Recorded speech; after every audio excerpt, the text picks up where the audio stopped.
1 Kings chapter 18, verse 1. After a long time, in the 3rd year, the word of the Lord came to Elijah. Go and present yourself to Ahab, and I will send to the land. Go and present yourself to Ahab. Kusho ukuthi Elijah mayengekho ingivula ngeke zifike. Ithi ngiphinde lento. Go and present yourself to Ahab. Kusho uNkulunkulu esho ku Elijah. And then I will send rain. Okay. On the land. So Elijah went to present himself to Ahab. Now the famine was severe in Samaria, and Ahab had summoned Obadiah, who was in charge of his palace. Obadiah was a devout believer in the Lord. Moqhubeka verse 41. There is a reason ngiqale lapha ya khona uzothi mangikhuluma ngalesi story siphathina ndawo understand ukuthi ngithini. Verse 41. And Elijah said to Ahab, go eat, drink, for there is a sound of a heavy rain. There is a sound of a heavy rain. So Ahab went off to eat and drink, but Elijah climbed to the top of Carmel, bent down to the ground, and put his face between his knees. 43, 46, let's beg your call. Go and look toward the sea. He told his servants, and he went up and he looked. There's nothing there, he said. 7 times Elijah said, go back. The 7th time, the servant reported, a cloud as small as a man's hand is rising. Shout and say, a cloud is rising. From the sea. So Elijah said, go and tell Ahab, hitch up your chariot and go down, before the rain stops you. Meanwhile, the sky grew black with clouds.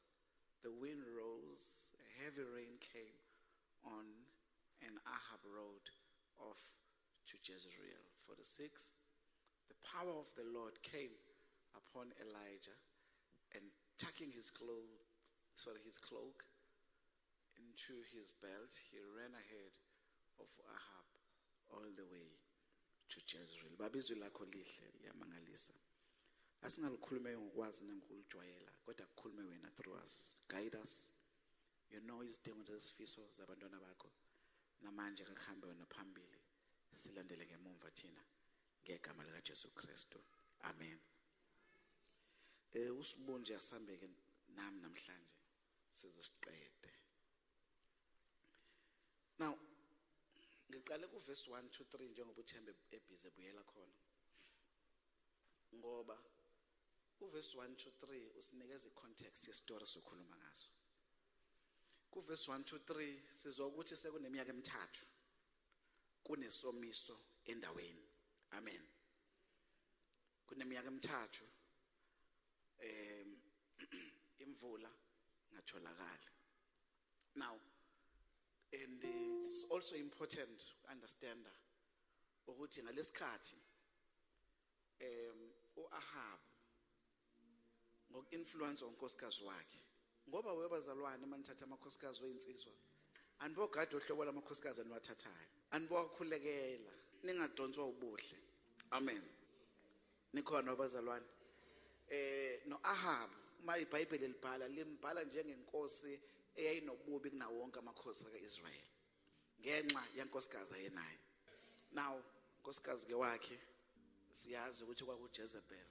Now lithi ke iBhayibheli at the time uAhab wayenikeze instruction noma uAhab wayenikeze instruction kuObadiah ukuthi abophe wonke one ayobheka mhlambe izimbili into efuna ngizisho kuqala, abophe wonke abulale wonke abaprofeti bakaJehova. Amen. Ngoba bafuna kubuse endaweni abaprofeti bakaBhaali. Amen bazalwane. So lithi ke iBhayibheli prior to the story sisifundile manje kune story saziyo la uAhab afika khona waya ku enkosini Elijah waya kwinkosi uAhab. Now remember uya kwinkosi uAhab ngoba uNkulunkulu ufuna ukuletha ini bazalwane imvula. Kodwa ukuze alethe imvula kwakumele uNkulunkulu azibonakalise amandla akhe kuAhab ukuze uAhab uma sekufika kuverse 41 to 46 abe se understand uAhab ukuthi indeed uElijah ungumprofeti kaNkulunkulu, but not noma muphi uNkulunkulu kodwa the Jehovah, the creator of all things. Amen. Okay. Now let's take iBhayibheli. Siyasazi story ngeke ngisangena kakhulu kusona. Wathi akubulawe inkabi, yabulawa inkabi, yabekwa phezulu kwezinkuni. Waswathi ke etshela abaprofeti babhala. Waswathi ke angithi nesazi story bazalwane. Okay? Waswathi ke ake sibone abaprofeti bakho wena Jezebel babhali ukuthi bazokwazi yini ukuthi balayithe ngokukhuluma nje kuphela balayithe lezi inkuni ukuze lenkomo noma lenyama yalenkomo yenze njani ishe ivuthwe. Sikhona abazalwane. Now siyasazi ke story ukuthi bayakhuluma baze bayisika bamemeza kwathi uElijah nayisedlala ngathi mhlambe memezana kakhulu usalele uNkulunkulu wenu, etc. So I'm just giving you context so that you must figure verse 41 to 46 to understand las vela khona. Then Elijah kwafika 10 yakhe bahluleka kwafika 10 kaElijah wathi uElijah hayi fakani even amanzi lithi iBhayibheli wathi lethana amabhodwe awu4. Remember kunesomiso so kwakufuneka bangawo waste amanzi kodwa ngenxa ukuthi uElijah yazi ukuthi imvula iyeza. Okay, so amanzi vele a scarce commodity or a scarce resource njengamanje ngenxa yokuthi vele njengase Cape Town nje amanzi ayashota. I think amadama sitting at 80%, amanye 11% kubi kakhulu njengoba ke kushota amanzi eCape Town nalapha ya banenkinga sekuphele 3 years imvula ingekho. Kodwa uElijah noma imvula ingekho amanzi eshota uthi hayi noma ngawusebenzisa lo 4 wamabhodwe asela amanzi manje sekusele wona akunankinga ngoba mina ngiyazi ukuthi mangisenke ngafika ngeza kuAhab kusho ukuthi imvula izongena ngoba izwi likaNkulunkulu lithe hamba kuAhab and I will send the rain. Sisahamba sonke bazalwane. Now let's take iBhayibheli wabafakela kamanzi wafaka amanzi wavula umsele nasemseleni lapho kwagcwala amanzi. Lithi iBhayibheli esegcwele kamanzi phezulu kwezinkuni kusho ukuthi wakwenza kwabanzima ukuthi umlilo ubaseke as compared to laba abanye abaprofeti abahluleka noma kungekho manzi. Sikhona bazalwane. So he made it more difficult ukuthi umlilo ubaseke even noma ngabe kuthiwa manje unomentshisi ke sekunzima ukuthi ubaseke umlilo ngoba izinkuni zakho azomile sezinjani inkuni zakho zimanzi. Bakhona bazalwane. Now lithi iBhayibheli ke uthe wabiza nje uNkulunkulu uJehova. That's why I have to be specific namhlanje ngoba kunoNkulunkulu bakabhali kodwa kunoNkulunkulu esikhuluma ngaye lo kuyena osihlanganise ngaye esihlangene ngaye namhlanje. So wabiza ke uNkulunkulu uJehova umnini mandla wonke umdali wezulu nomhlaba, the Alpha and the Omega, the creator of all things, and by whose will were all things created. He called upon the God of Jacob, of Abraham, of Jacob, of the God of Israel, and wabiza igama lakhe. Lithi iBhayibheli akubasekanga kuphela izwana bazalwane akubasekanga kuphela izinkuni kodwa kwabaseka ngisho nomselo ogcwele amanzi. Angiunderstand nami kanjani kodwa angidingi ukunderstand ngoba izinto zikaNkulunkulu zingubula. Izinto zikaNkulunkulu awukwazi ukuunderstanda ngengqondo yakho ukuthi phezulu kwamanzi kwahlala kanjani umlilo. Ngoba umlilo ucisha amanzi kodwa abazalwane kodwa uNkulunkulu wethu wavuthisa amanzi. Angisakhulumi ngeinkuni ngoba izinkuni mhlambe zingakhi sense kodwa amanzi awayakhi sense ukuthi kuvuthe phezulu kwamanzi.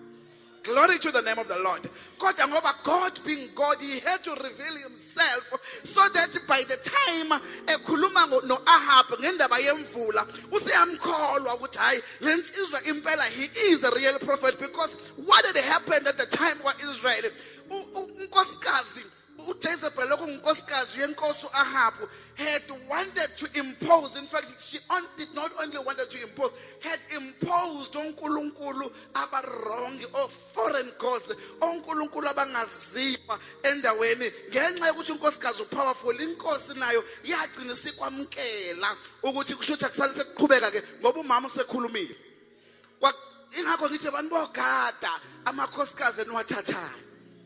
Hallelujah. Now, so ke isizwe sasesigcwele onkulunkulu abarongi, onkulunkulu bakaBhali. Ibona basebekhonzwa at the time. Niclear ke bazalwane. So sifika ke ku verse 41, sifika naleyo background. Naleyo background yokuthi vele uAhab useyakholwa ukuthi indeed le ndoda le impela ungumprofeti kaNkulunkulu. Sikliye ke bazalwane. Ukhona ongasunderstandanga ke story. What is interesting is ukuthi uElijah uphethe izwi kuphela elithe hamba uye kuAhab.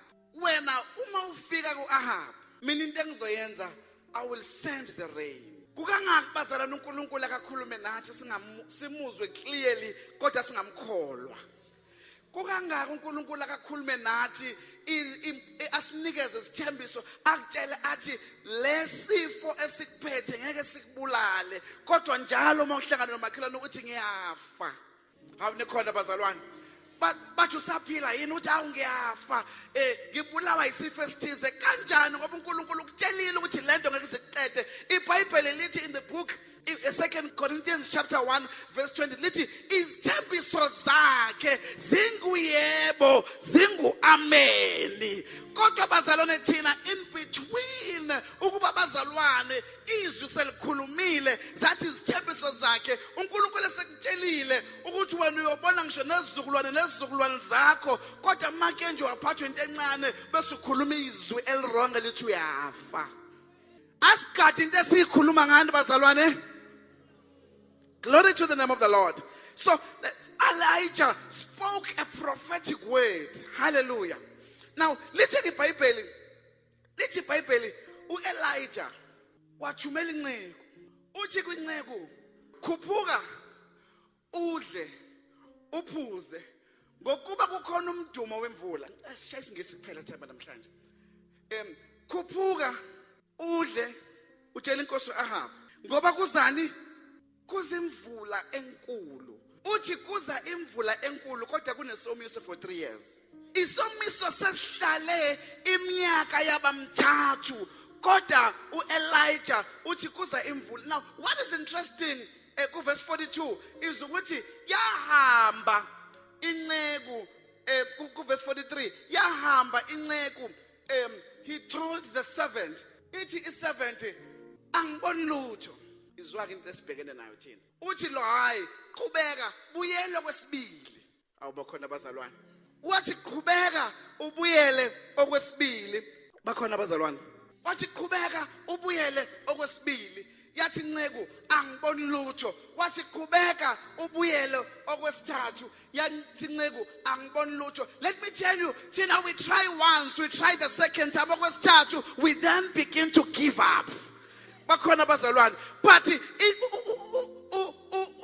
uElijah ngenxa yokuthi wayeyikholwa izwi ayelibambile ayilinikeze uNkulunkulu ukuthi uma ngengafika kuAhab imvula izokwehla. There is no question about it. It was a done deal because God said it, therefore it will happen.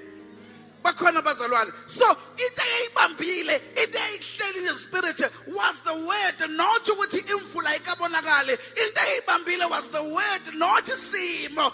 Drought was still there. Kodwa wayibambile izwi. Drought was still there. Iy'tshalo zasafile. Utshani babuse brown. Kwangekho ngisho noyodwa inhlansi yokuthi ku green. Ifula ngakaphakama nokuphakama. Everything was still the same. The sickness was still there. You were still HIV positive. You were still diagnosed with cancer. Umshado wawungakalungi. Namanje awukalungi. But uNkulunkulu uthi hayi siyofa. Sohlukanisa ukufa nobaba. Who called on to the word. Not isimo. Yebo usaphuza usadakwa. Yebo isimo sasho something different. But the word of God is alive. But the word of God is powerful. It is sharper than a double-edged sword. What do we hold on to? Not his name. What do we hold on to? Not what we're going through. What do we hold on to? We hold on to the word. Linkemba, liwuju, liwubisi, ligongonke. The word of God is everything in our lives. We walk by faith, not by sight. Faith is the substance of things hoped for and the evidence of things not seen. What do you hold on to? The word of God. Izwi. Sibambiswe baselwane. Sibambiswe. Linamandla. Liyaphila, it is alive. Izwi liyaphila. Izwi liko konke empilweni yethu. Sibamba lona webazalwane. Even umsebenzi ungakawutholi. Bakubuze bathi yini inkinga yakho? Wakhuluma ngale ndlela hayi ngoba ngibambiswe. Ngibamba ukusho kaNkulunkulu. Hayi bamangale bathi ufune ngabe uyagula.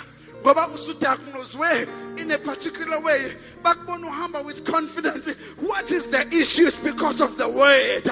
Wow, bazalwane.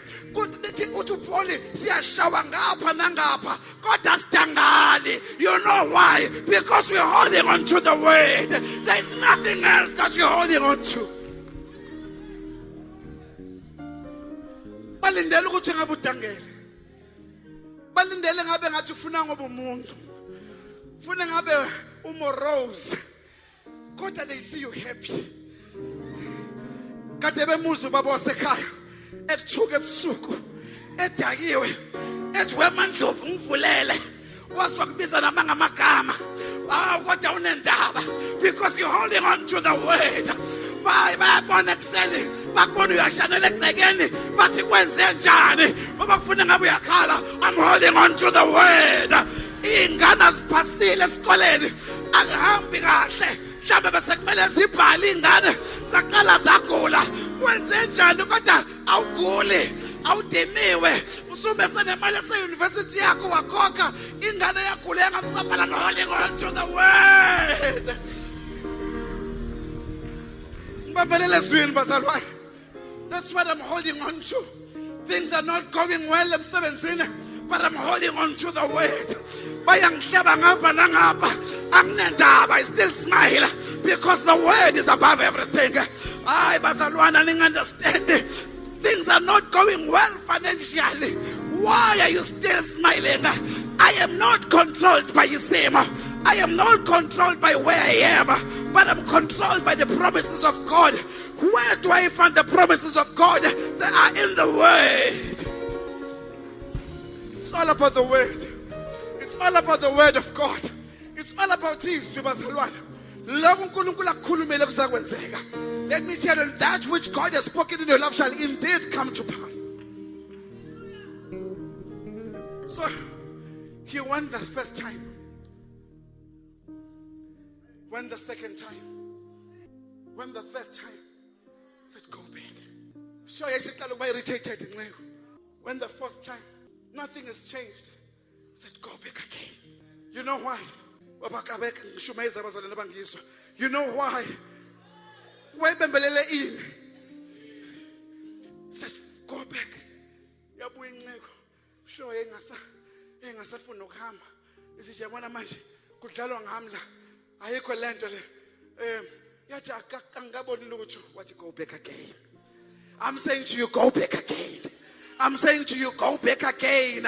Go back again. You've tried so many times. I'm saying to you, go back. Go back again. Go back again and try that job. Go back again and try that business. The enemy has no power over that which you are doing. I'm saying to you, go back again. Don't give up, mtaka baba. Ungalahli ithemba, mtaka baba. I'm saying noma ngabe kuthiwa kade ungasafuni ngisho nokubheka umsebenzi ngenxa ama interviews awu 15 osowenzile. God has given me one message. He's saying, let me tell you, there is a cloud that is rising. Aye, there is a cloud that is rising. Let me tell you, our clouds are fun. The clouds are fun. Uthola ukuthi omunye cloud yakhe will be a big break. Omunye cloud yakhe will be a medium-sized cloud. Kodwa lethi iBhayibheli wabona a cloud as small as a wind. I can imagine why say born incebo. Huh? Something so small. Mina ngijwayela ama clouds are 6 times this building. Khona ngizwa. The way it breakthrough efika ngayo ayifani. Omunye i-breakthrough izomfikela with a major contract.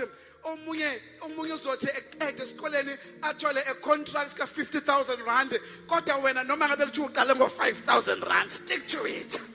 Kade nifunda na iclass ayikhona ngizwa yini. Kade nifunda na eclassini. In fact, it becomes worse when ama no distinction yena eno 52%. Kodwa ngoba i-breakthrough yethu ayifani. When I don't despise the small beginnings. Ungazibukeli phansi la ukhona njengamanje noma ngabe kuthiwa ifu elisaphakama lingangencindi. Just thank God. Just thank God for the need.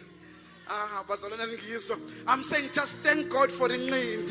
And saying Nkosi ngiyabonga for the need. Baba ngiyabonga for what you've provided me with. Yebo abanye ama clouds abo makhulu, but mina I'm thanking you. I'm so grateful, oh God, for le ncindi engiphethe njengamanje. Ngoba le ncindi ichaza ukuthi kuzimvula. The quantum of imvula is not determined by the cloud, the size of the cloud. That's where we get confused. When we have small beginnings, we therefore think ukuthi vele mina ngidalelwe into ezincane. Udalelwe into ezincane, udalelwe into ezinkulu. Kodwa njengamanje usesendaweni encane. Ungayibukeli phansi indawo encane kuyona.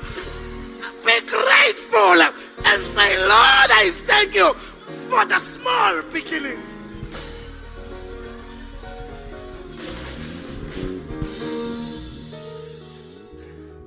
I remember when I started working, isidara ngangikhola 900 rand. Kodwa khona ngangiqale nabo babehola u4,000 rand.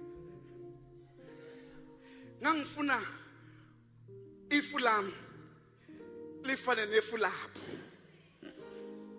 Ngithi Nkosi mina why unginike ka 900? Ngathola umsebenzi. Banginyusela imali. Banginika 1,100 eSouth Coast. Kathi Nkosi ifu kodwa lithe ukuba likhudlwana. Kodwa nje linyuke ngo200 rand. Kusho ukuthi still lisenjani?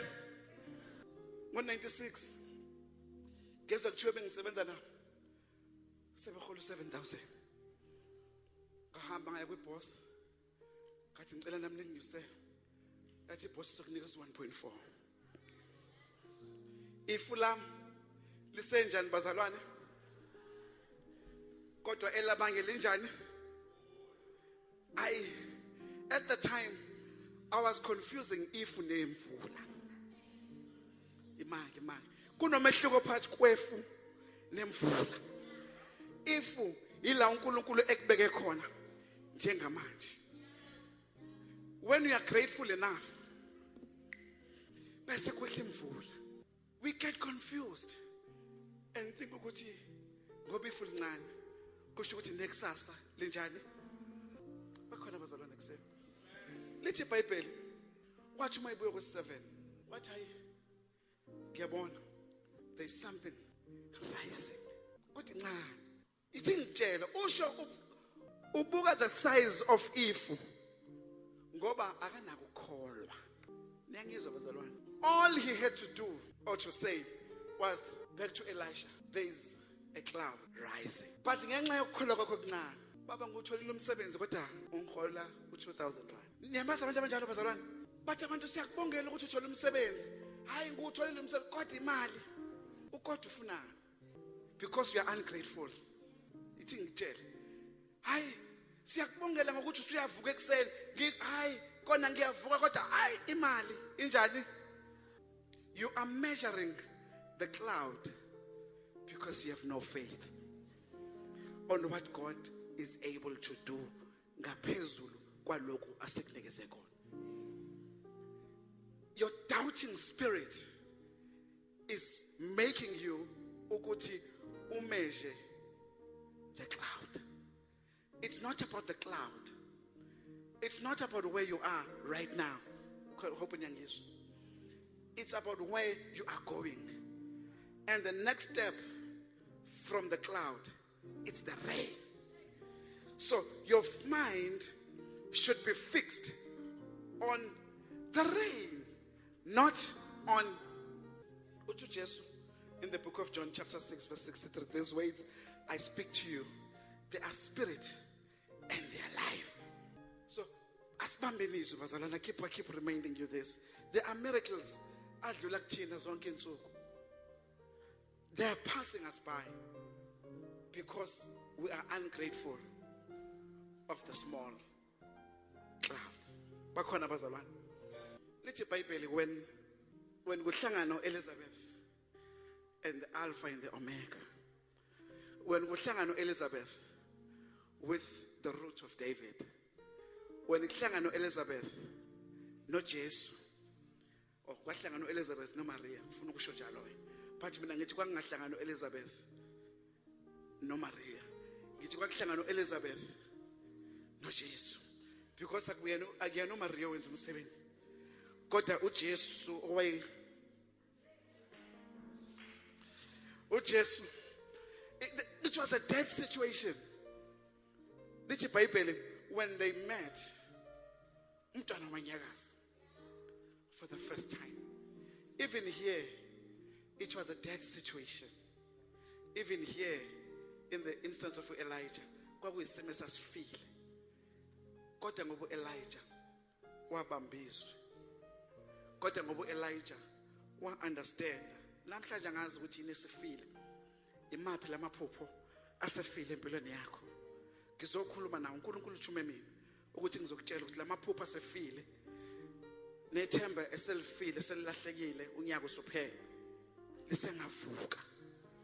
Mhlawumbe usabona nokuthi usengaphinda uthola umshado. Awubakhona abazalwane kuseni? Mhlawumbe usulahle nethemba lokuthi izinto zakho ngeke zisalunga, but uNkulunkulu namhlanje is saying there is an encounter eyenzeka between uElizabeth noJesu eyashintsha isimo somntwana. Namhlanje that encounter can happen. You're wrong, it can happen. It has happened. Namhlanje you are having an encounter with Jesus. Namhlanje you are having an encounter with Jesus. Namhlanje you are having an encounter with Jesus. Mhlawumbe ubumazi. Mhlawumbe usamazi. Kodwa namhlanje ufuna ukuzimbula empilweni yakho ngendlela ehlukile. Namhlanje ufuna ukuzambula njengomvusi maphupho. Namhlanje ufuna ukuzambula njengomuntu ozofulfilla izidingo zakho. Nalezo kodwa usukhohliwe izona. lithi iBhayibheli sengiqoqa isitori sami. Kwafika imvula which led to the end of isomiso. Njengoba namhlanje kunemvula enayo manje. Ngizwe bazalwane. Kunemvula enayo. Bakhona abayifew abawezwa amathonsayo. Bakhona abawezwa amathonsa lemvula le kunemvula enkulu enayo njengamanje empilweni yakho. Kunemvula enkulu enayo kubantwana bakho. Kunemvula enkulu enayo emsebenzini wakho. Kunemvula enkulu enayo ebusinessini lakho. Kunemvula enkulu hayi akuyona nje imvula encane akusewona amathonsa ngibona ngathi siyisikhukhula iyathusa lemvula. There is abundant rain. There is abundance of rain. That is esifikile right now this morning. Angikhuluma sezayo it will be a bonus, but I'm talking about the one that is pouring right now. All you need to do by faith and saying, Nkosi, I receive this abundant rain. By faith, ngokukholwa uthi baba ngiyamukela konke lokho wakhuluma empilweni yami. Zonke ithembiso zinguyebo, zingu-amen, zinguyebo, zingu-amen, zinguyebo, zingu-amen. Konke uNkulunkulu akukhuluma mhlawumbe bengaka-materialize, mhlawumbe bengaka-manifest, but namhlanje I have one message for you. Akukuningi ngokukhona. The abundant rain has arrived. The abundant rain, the drought is no more. Isomiso siphelile empilweni yakho. I don't care ukuba hlobo lesomiso. Mhlawumbe isomiso isifo, mhlawumbe isomiso inkinga, mhlawumbe isomiso umsebenzi, mhlawumbe isomiso abantwana abahluphayo, mhlawumbe isomiso umshado onzima, mhlawumbe isomiso ibhizinisi. But I have come to tell you that it is over in the name of Jesus. Just receive by faith. Just receive by faith. Just receive right now. The words I speak to you, they are life. They are spirit and life. As one in they are spirit. So how do you receive? You receive spiritually. You receive ngokholwa. You receive and saying, God, I receive my things. I receive intozami. I receive ibosiso. I receive umshado. I receive whatever that you had spoken to me about. Let me tell you, the devil is a liar. He is in trouble because it is the new beginning.